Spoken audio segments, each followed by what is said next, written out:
સુરતના ભેસ્તાનમાં પગાર વધારાની માંગને લઈ મોટી સંખ્યામાં સિટી બસના ચાલકો હડતાળ પર ઉતર્યા છે। હડતાળથી બસની લાઈનો લાગી હતી।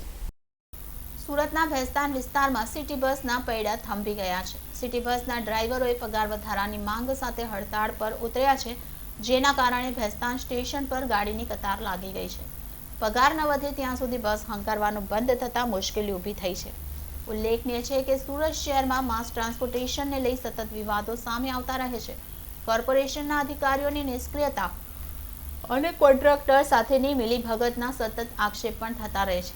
છેલ્લા કેટલાક મહિનાથી સિટી બસના ચાલકોનો પગાર નહીં વધતા હોવાની વાત સામે આવી રહી છે, જેને લઈને વિરોધ શરૂ કરાયો છે। સુરત સિટી બસના ડ્રાઈવર કોન્ટ્રાક્ટ પર કામ કરે છે।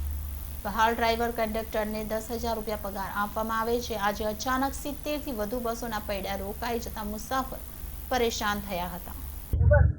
हाँ, आपका नाम और किस तरह से विरोध है? मेरा नाम है मोहम्मद वसीम। विरोध यही चालू है पगार के बारे में कि भाई सब ड्राइवर की सैलरी बढ़ाओ। 16 घंटे की जगह 8 घंटे की 22,000 पगार कीजिए, सब हड़ताल खत्म हो जाएगी। किस तरह से कितने कितने लोग हो और क्या पूरी डिमांड है? सबकी डिमांड वही है पगार की, दूसरा कोई डिमांड नहीं है। और जो भी ऑब्जेक्शन होता है, भाई कोई बाइक वाला, कोई टेम्पो वाला, कोई साइकिल वाला घुसता है तो ये लोग ऑब्जेक्शन नहीं लेते। हमारा ये कहना है कि भाई कुछ ऑब्जेक्शन लो, ये ड्राइवर की पगार काटते, कुछ हो गया तो कम ज़्यादा। और ड्राइवर तो इतना पैसे वाला थोड़ी ना है कि वो ड्राइविंग करने के लिए आएगा, 10 लाख रुपए जामीन देगा, 10 सजा काटेगा। लेकिन जिस तरह से काफी केसेस भी आ रहे हैं कि बस चालक की भी कहीं भूल आती है और लोगों की मौत हो जाती है। देखो सर, कोई जानबूझ के तो ड्राइवर किसी की जान नहीं ले सकता।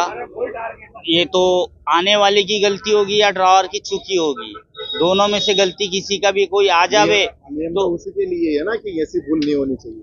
अभी ज्यादातर बीआईटीज में हादसे होते हैं कि बीआईटीज बस के लिए दिया है तो भी गाड़ी वाले देखने के बावजूद पब्लिक बीआईटीज में कूद जाती है। अब इतनी इमरजेंसी में थोड़ी ना कोई गाड़ी रुकेगी।